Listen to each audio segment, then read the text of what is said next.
Yo, what's up guys? I'm Mike MacDonald and I'm a kite surfer and a surfer. I've been traveling non-stop for the past 3 or 4 years with loads of gear, and today I'm going to teach you how to fly with lots of kite surfing or surfing equipment without having to pay those ridiculous excess baggage fees. Flying with sporting equipment can get insanely expensive. For example, Emirates charges anywhere between 15 and 50 US dollars per kilogram for every kilogram that you are overweight. When you're at the check-in counter and your flight leaves in 2 hours, you often don't have a choice but to pay those extortionary fees. I've picked up some good tricks in my travels and I'm going to share them with you today. Welcome to the 6th episode of Just the Tip Tuesday, where I give you just the tip. Just the Tip Tuesdays.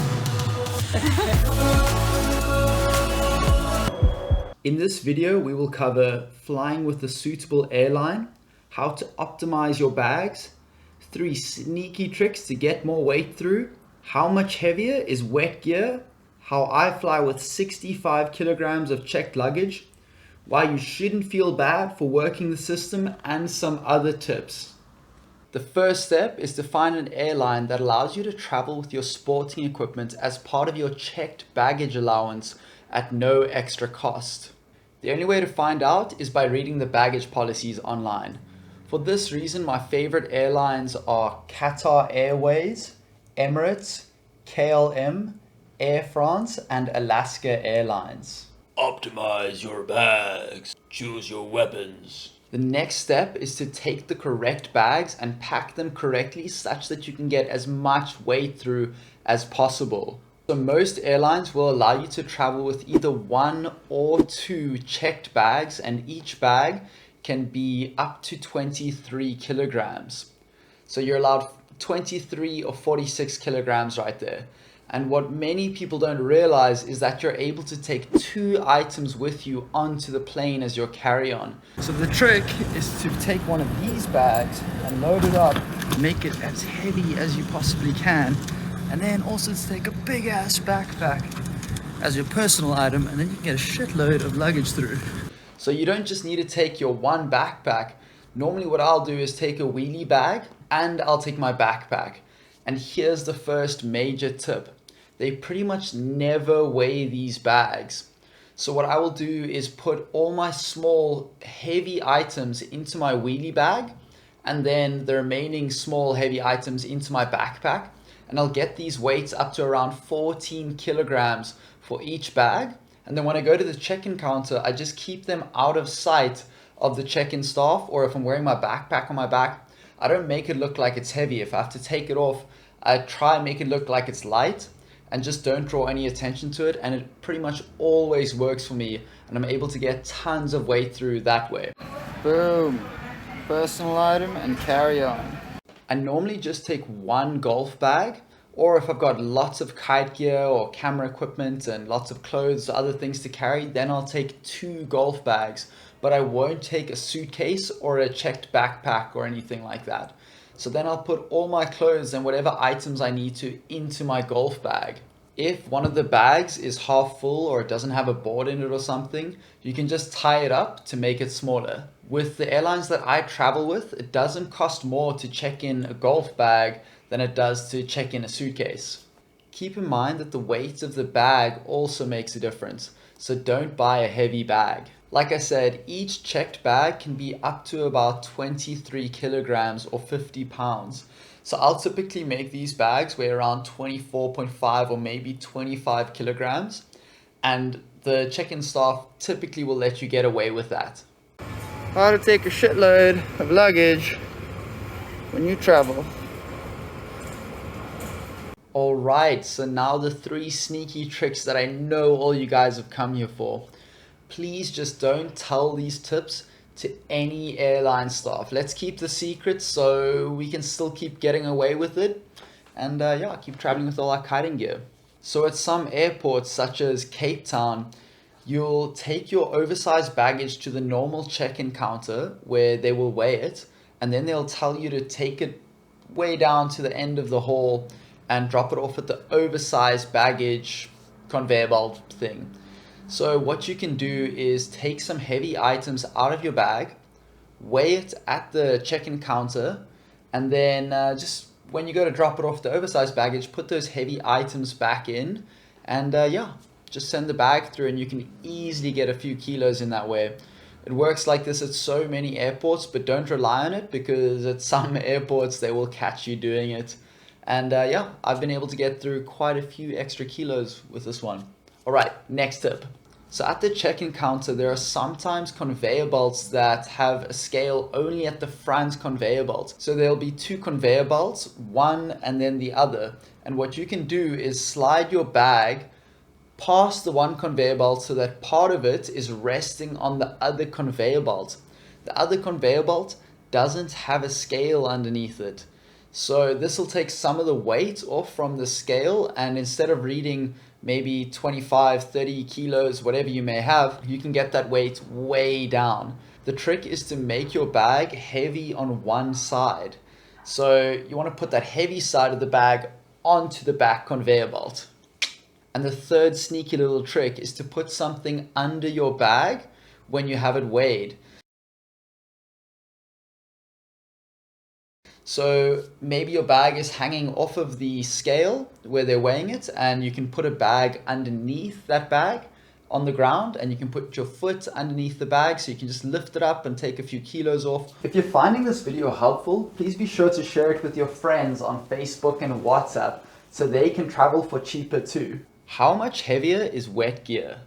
Do you ever pick up your wet wetsuit and harness and think, oh no, I'm gonna be overweight? Well guys, I decided to weigh all my gear when it was wet, super wet, and when it was dry to see what the differences would be, and these are my findings. So even if you go for a session on the day you're gonna fly, as long as you get to hang your wetsuit and your harness and stuff up for 30 minutes, you're only going to experience a 1 kilogram or a 2.2 pounds difference between your slightly wet gear and your dry gear. So honestly, 1 kilogram is not going to make the biggest difference. You're better off trying to use some clever tricks to reduce your weight or carry less items than stress about that 1 kilogram. How I fly with 65 kilograms of checked luggage. So guys, I've been flying with Qatar Airways for a couple years now because they have really great flights out of South Africa. And if you fly regularly with them and you're a frequent flyer, they're super rewarding. They upgrade me to business all the time. It's super cool, doesn't cost me anything extra. And at one of the intro level tiers, they allow you to get 10 kilograms of extra luggage. And once you get to my level, you get 15 kilograms of extra luggage and business class lounge access. So you get to take a shower between your flights and a whole bunch of other perks. It's super cool. So I want to encourage you guys to sign up for the frequent flyer programs for every airline you ever fly. It only takes a couple minutes. You just fill in your email, a bunch of details, and then you're done. And then you just keep flying, and eventually you're going to get some perks. So let me tell you why you shouldn't feel bad for working the system like this. So let's take two people. You take a person who weighs 100 kilograms and they're 46 kilograms of checked luggage, and you take a 50 kilogram person and they're 51 kilograms of checked luggage. The 100 kilogram person has 146 kilos on the plane. The 50 kilogram person has 101 kilograms on the plane. So they're still behind by 45 kilos, but they will be charged anywhere between 75 and 250 US dollars, even though they're bringing on way less weight onto the plane. Now, I'm not suggesting that they charge heavier people more, but maybe they could give us discounts or a rebate if we don't use the full 23 kilograms, if weight is that important. Why don't they just incentivize us to take less stuff? I'll tell you why. It's because they're Hey guys, if you're enjoying this video, please be sure to give that subscribe button a click. It really helps so much. Thanks. Alright guys, so some other tips for you. So sometimes things don't go according to plan and you have to check in another bag. What I like to do in that scenario is just take my kite bag out of my golf bag, take the kite out of it and put as many heavy things into it as I can, and then I'll check that bag in, and it's just good backup plan. If things get really bad, you might want to consider wearing your harness with you. on the plane. But I've done this before, and you can also wrap your harness around your bag, and you might also want to consider removing the spreader bar. If you want to be absolutely precise with how much luggage you're bringing onto the plane, it's cool to travel with a traveling scale. I got mine for €7 at a China shop. When you get to the check-in counter, make sure that you have the baggage policy on hand on your cell phone, just in case you have to enter into a fight to the death. So look, we're going away so we can surf and we can kite and have a good time. So don't take too many t-shirts and clothes with you. Travel light unless you plan on wearing some sick apparel from bigairkite.com, in which case take all the clothes, all the t-shirts. Guys, sorry I didn't release a Just a Tip last Tuesday. I was just so busy with coaching and enjoying some time with my wife. So in future I've decided to release my Just a Tip Tuesdays every second Tuesday. It takes a lot of pressure off of me. And guys, if you want to be joining me for some coaching, just hit me up, gethighwithmike.com. I would love to hear from you. And soon I'm going to have my clinics up for Brazil. And I really hope a lot of you can join. It's going to be an amazing time. Beautiful flat water spots, strong wind, windy every day. What more could you ask for? Thank you so much for watching this video. Please be sure to give it a like so YouTube knows it's pretty good.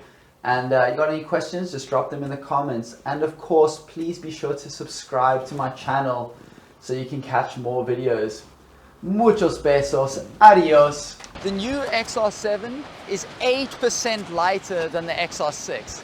This is thanks to improvements in the canopy material and the struts. And I can't wait to see how high we can go with this kite. Get it on bigairkite.com.